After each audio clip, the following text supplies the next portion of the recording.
All right, everybody, this is lesson 10.2. Welcome to my channel. Hopefully you guys were able to make it in on Tuesday. We started covering this topic this Tuesday after spring break. We're going to be talking a lot about representing data now by creating graphs, okay? Today's going to be talking about creating a dot plot and also bar graphs, and then the most important, which is a histogram, okay? Histogram, we'll discuss that. If you don't have the notes, please make sure you get them from me in class or go to Canvas and print them off. And then here is our, once again, bell work. What I want you guys to do is please put down lesson 10.2 and then fill in what is the mean, what is the mean, what is the median, and then talk about this marching band percentile. All right, remember, it's extra credit. If you finish this up, please hand it to me. Make sure you guys do it. Use Desmos to solve these two. That's really simple. This one here received a score of 42 out of 50. Who cares? There were 16 scores below this score. Okay, what is the percentile rank? It would be what? 16 over 20. And hopefully you guys should figure that out. Get your percentiles. All right, we're going to do some modeling. All right, we're going to talk a lot about representing data with plots. I use this in the business world. Most of you guys will as well. If any of your parents have any type of utility bill like SRP, they have bar graphs that actually show you how much energy you use. And so this is a real life situation where I need you guys to understand what you're doing and compare. Okay, we're going to compare some data sets. We're going to make some plots. Go from there. Dot plot. Frequency table, we'll talk a little bit about that. Bar graphs. Cumulative frequency, and not so much. Histogram is a big one. Actually, we'll talk about cumulative history. If you have your notes, ladies and gentlemen, please make sure you highlight and annotate the vocabulary words as you come across. Making a dot plot. Write the data in the order of least to greatest. I don't do that. I'll show you why. Draw a number line. It's given to you. I put it on here. Plot the dots on a number line. Stack the points if there are more than one data. We'll talk about that. If appropriate, include a label for the number line and title for the dot plot. I want you to make sure you do that as well. So let's kind of show you the simplest way to do this, okay? Represent this data here, all these numbers, on a dot plot. So what I want you to do is, I gave you 10 numbers on here. 1, 2, 3, 4, 5, 6, 7, 8, 9, 10. Ooh, there are 11. Miscounted. All right, so what you want to do is tackle this from a troubleshooting standpoint of, all right, what is my smallest number? Well, my smallest number on here is 20. Okay, and then what is my largest number? If you look, the largest number on here is actually 30. So count it out. Okay, so I do want you to go 21,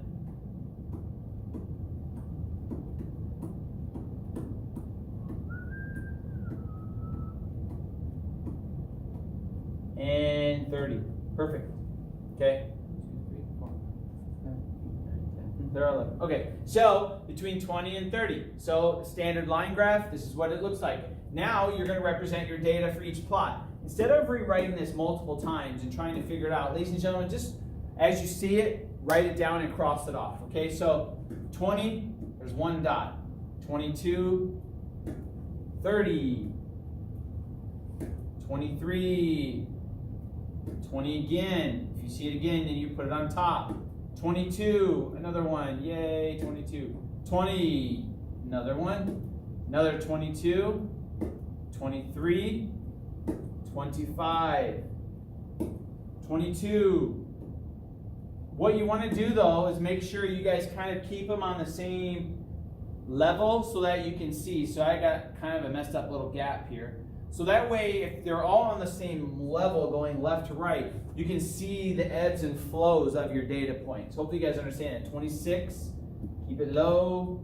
Another 20, another 22, and lastly 25. Okay, so there are my points. So as you see, just cross it off. And then what does it actually mean? Well, whatever this is that we're counting, okay, it means that we have a lot of 20, a lot of 22, that's the most. We have some 23, 25, and then there's really nothing, and so we have an outlier of 30.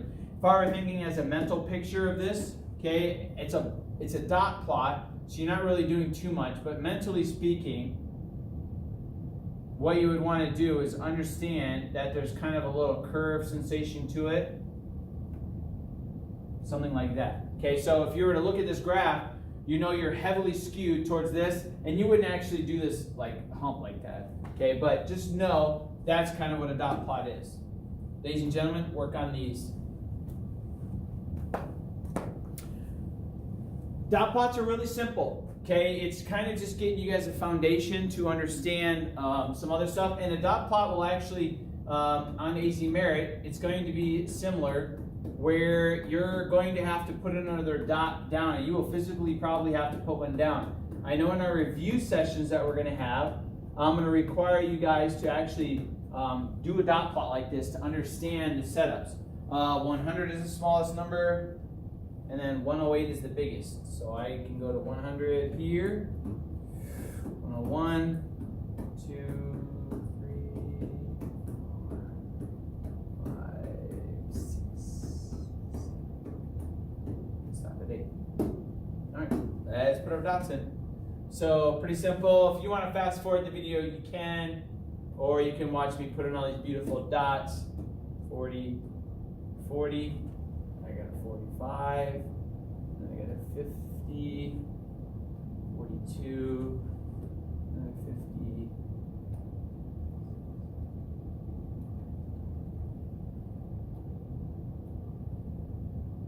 45, another 40, 43, and another 45. Do these numbers mean anything to me? Nope. I just know that we have the most occurrences of 40 in here. Maybe it's asking people's ages. I don't know. It's just a dot plot. Okay. I want to make sure you guys could understand the concepts behind it. All right. 100, 101, 106, 105, 100. Oh, see, 1, 2, 3, 4, 5. Okay. See that? You don't want to be like me. I just lost count. 102 again. 101. Another 101. Another 100. Another 100. 108. 100 and 101. So we have a nice skewed to the left here. 1, 2, 3, 4, 5. Yep. Okay, good. There you go. That's it. Okay, hopefully you guys did the same thing. Simple enough. Now we're going to talk about something where it's a dot plot, but with a scaled number line. Okay, test scores for the first period math class are below. Represent the data as a dot plot. So if you have a solid number, that's fine. But if you have a range, what you would want to do is make a little range of setup. So same principle is going to apply. Is where is my smallest number? It's 65. And then we do go up to a 99. So we're going to go from 65 to 100. But the issue is that this is such a big range. Okay, you wouldn't want to go 65, 66, and then because your graph would be huge. So what you want to do is create a scaled number line. Okay, so I'm going to go by 4 or by 5. So what I mean by that is I'm going to start here. Since 65 is my lowest number, I'm going to go 65 to 69 here, and then 70 to 74, and I'm going to go 75, 80, 85, 90, and 95. Okay, so what you do then is this would be 79, right? So any between 75 and that. This is going to be 84, 89, 94, and lastly 100. Okay, so there's my scale. Right? This is kind of weird, so that's why I draw the arrow down. So if there's a number in between it, you do the dot plot that way. So 75 is right here. Then I got an 80. Then a 90. 92. 65. 70. 75. 95. 90. 92, 99, 65 again, 75 and 88. So 75 here and 88 would be right here. So there are my scores. So if I were to look at this as a teacher, I'd say, yay, I've got 6 scores in the 90s. I only have 2 scores down in the 60s. That's pretty good. 4 in the 70 range, and 2 in the B's. So I've got a bunch of great students, and then I've got some down here in the bottom, and I really don't have anybody in the middle. So it's kind of like I got really good or I got kind of really bad. So this is 6 down here, and the 65 to 79, and that's the range here. So as a teacher, I would look at this, and this would be helpful information for me. So what I want you guys to do is use the same philosophy for this, okay? This is Manda's fitness class, okay? Talks about miles driven from home. Do it as a dot plot. So you look at it, and you got a 4, and then the highest number here is, so 4, and the highest is 26. So you want to do the same thing, I think, okay? You would want to go 0 to 4, and then you'd go 5 to 9, 10 to 14. You guys get the drift, right? Try it on your own. All right, that's a 14, so I apologize for my bad writing. All right, so hopefully you guys pause the video, try it out on yourself. Do I have anything above 30? No. If I did, it would go 30 like this. So 29. Okay, and if I went any farther than that, that'd be a long way to go to the gym. It's not worth it. All right, so let's begin. A lot of dots here. Okay, it's the easiest way to do it. Go by 4s. Could you go by 3s or 2s or 1s? Yeah, you could. But like we talked about, you want to make sure you get a good range and you have a nice small condensed. You don't want to take a number line and go from left to right and spread it all out, because then you can't tell if there's any type of consistency. All right, you can't tell if there's anything that's important of value. So 11, 21, 14, 9, 15, 16, and 25. All right, there's line 1.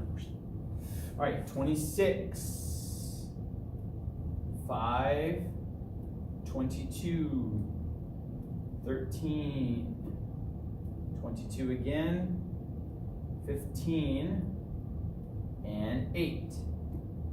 So it looks like we got a nice little bracket going on here. It's interesting, after I've done the second line, I've got consistency here between miles of 5 and 24. It looks like nobody lives really close. That's kind of interesting. All right, 22,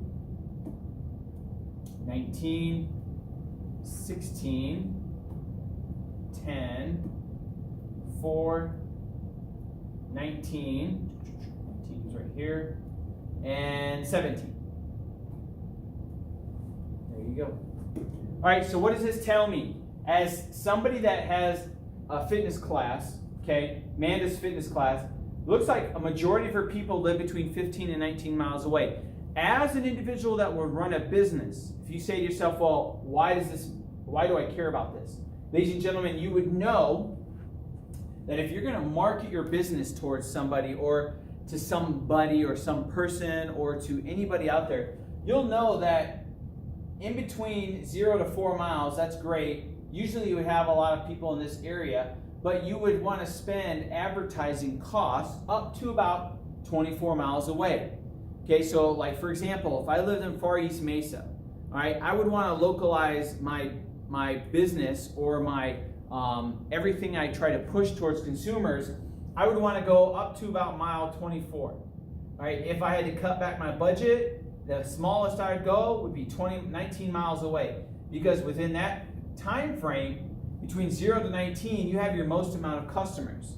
So that's one thing where in the real world, this is actually a huge thing that people use. Would you create a dot plot like this? No, but what you would create is what we're going to talk about next, which is a bar graph or a histogram. Okay, so a bar graph. You guys have done these before. The table shows the results of a student survey on favorite music. Make a bar graph to display the data. Okay, so this would be music taste. You label the graph, and then you, ladies and gentlemen, you would annotate it out. So frequency would be the left-hand column. Okay, this is going to be frequency. And then down here, it would be labeled your music, right? And so we know we would have, I'm going to go country. And then we got, I'm gonna go HH, hip hop, we got metal, and then we got rock. Now I can spell it out, but I don't have that much space. Or you can go slanted. A lot of times you see them slanted. So it'd say metal like this, and then rock would be slanted like that. Okay, so what we do then is on the side here, I got 13, 35, 20, 32. I got a high representation. You could go, so on the side here, you can count 5, 10. So I'm going to go 5, 10, 15, 20, 25, 30, 35. Okay, so what this means, though, is I'm doing it at such a small rate. Actually, I'm going to go every 2 because that's too condensed. Okay, you have to make a choice of whether or not you can see the data that you're going to present. So I'm going to go every 2. So this would be 5, and then that would be 10, 15, 20, 25, 30, 35. Okay, so this makes it easier for me to see the data to understand exactly what you're looking at. Okay, if you don't set it up appropriately, then you guys won't be able to tell. Now, this is what's called discrete, which means they're individual by themselves. Okay, so on my country music, I had 13. So I'm somewhere right around here. Okay, so your bar graph look like this, and then you fill it in nicely with 13. Then you can pick a different color if you want. I'll pick, since I have the capability, hip hop. Hip hop's at 35, so you go right about here. So hip hop values, nice little bar graph, independent of itself. Okay, and then pick red for metal. Actually, metal, we'll go black. Okay, so I think that's purple actually. Metal, there's 20, so right about here. There's your metal. And then last, certainly not least, is rock. And I'll go rock at bright red. And that's at 32. So that's not as quite as high. It's not, I would say it's probably right about at the line right there. There's your bar graph. Okay, what does this represent?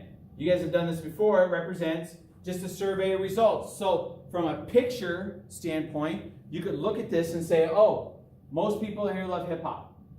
Majority of students love hip hop or rock. Not really country. Okay, country's down there, not really. Only 13 students out of everybody that was asked really liked country music. So metal, not so much. But if you did like a combination, which we'll talk about later with probability, where I would say, what's the probability of you going up to somebody and saying, do you like either hip hop or rock? You most likely would find a student. The odds of you finding a student that loved hip hop or rock would be high relative to somebody that liked country. That'd be like finding a needle in a haystack. All right, you guys try this now with yourself on your notes.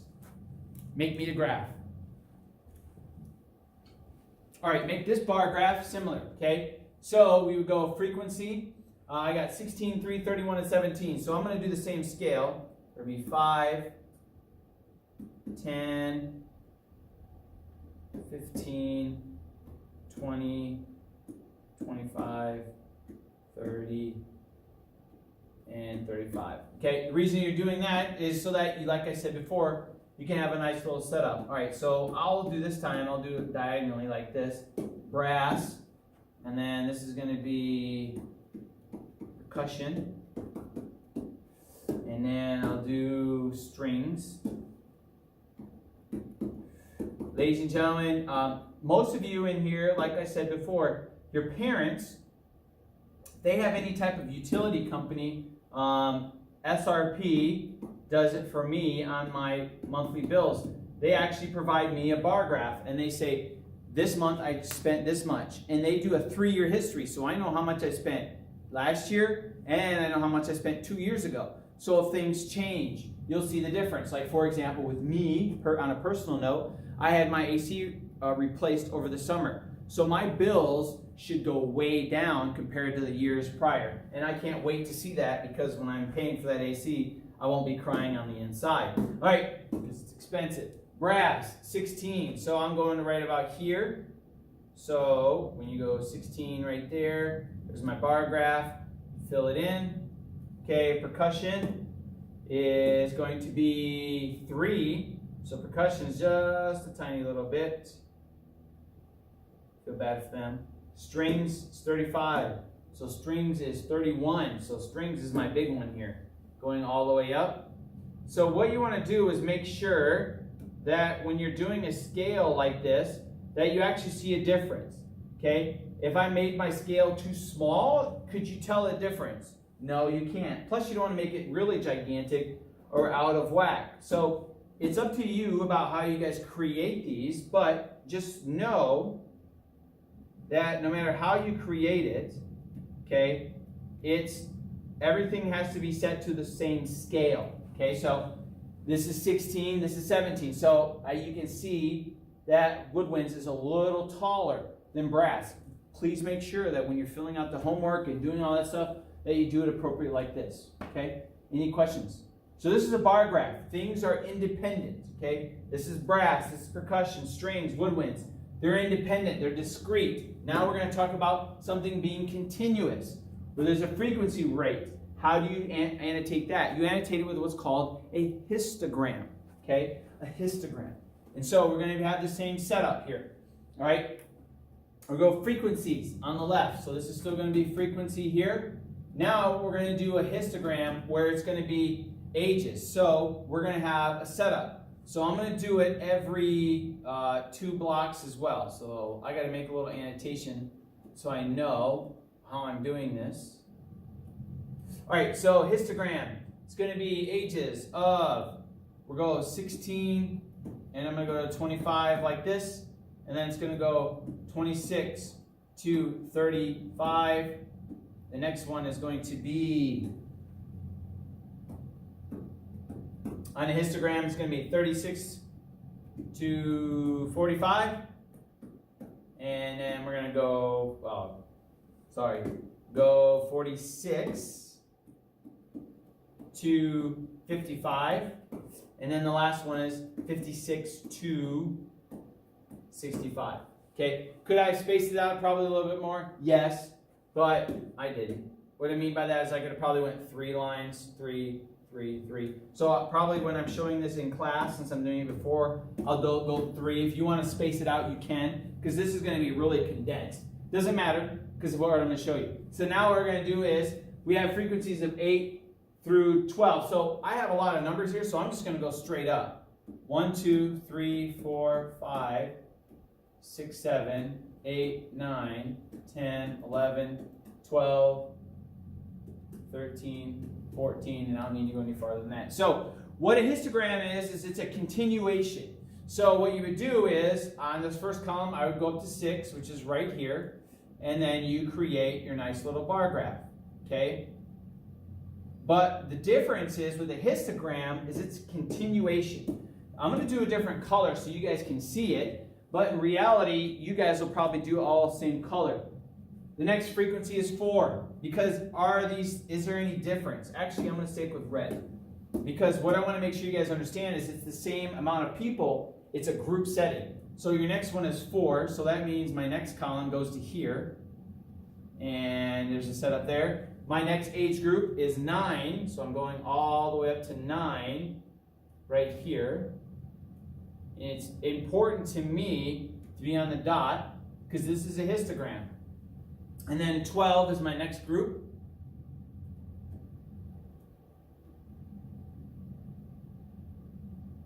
And then my final group is 8.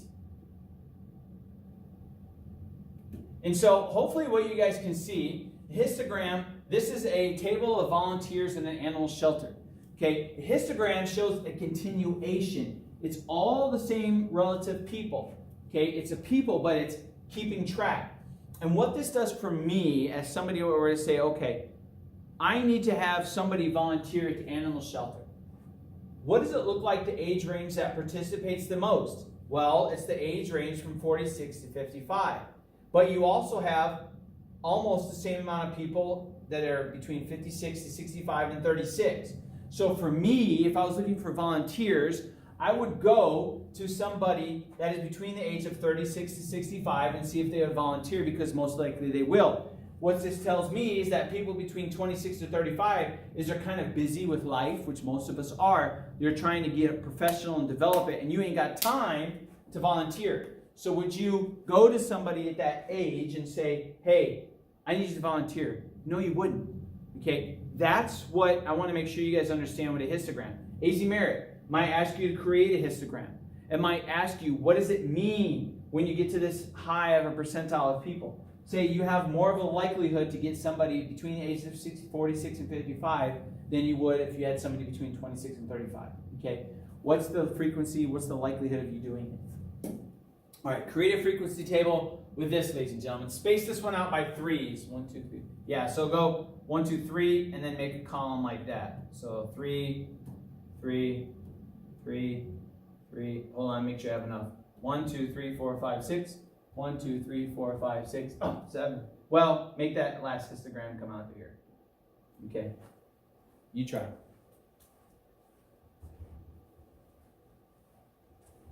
All right, on this histogram, ladies and gentlemen, the last thing we're going to do today is make sure you understand frequency. You're going to go keep the same scale. 1, 2, 3, 4, 5, 6, and 7. Now, could you double it? You could. I'll double it just for that reason alone. So let me double that number. What I mean by that is space. So that's 1, that's a 2, 3, 4, 5, 6, 7, and 8, and then that would be a 9. Okay, so kind of tick them off. So that way it gives more space for me to write this out, and you can see maybe a greater fluctuation. Okay, so number 1 is going to be from 180 to 1.84, and then you guys know the labels, right? I'm not going to label them all, but I'm just going to show it to you. So first one would go to 2. Okay, and then your next one would go up to 7. All right, the next one would be at 6. And then you'd have a 3. So we go to 3, and then we would have another 3.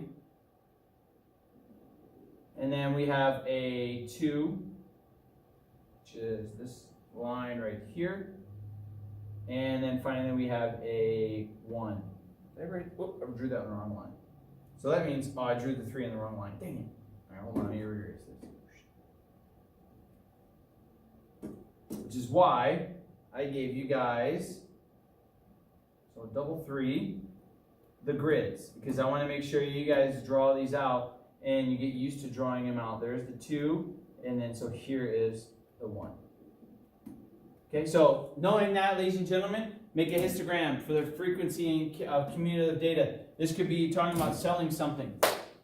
Okay, knowing if you charge a certain price, did you get more sales at that area? Okay, it's just understanding how to create these frequency tables. Okay, if you have any questions, please come see me. You're going to be doing this on the homework as well. All right, it's going to be on ALEKS. Hopefully you guys enjoyed this lesson. There's a lot of real life stuff involved with this, especially with statistics, that you guys could turn into a career, make a lot of money off of. If you have any questions, come see me. Other than that, have a great day.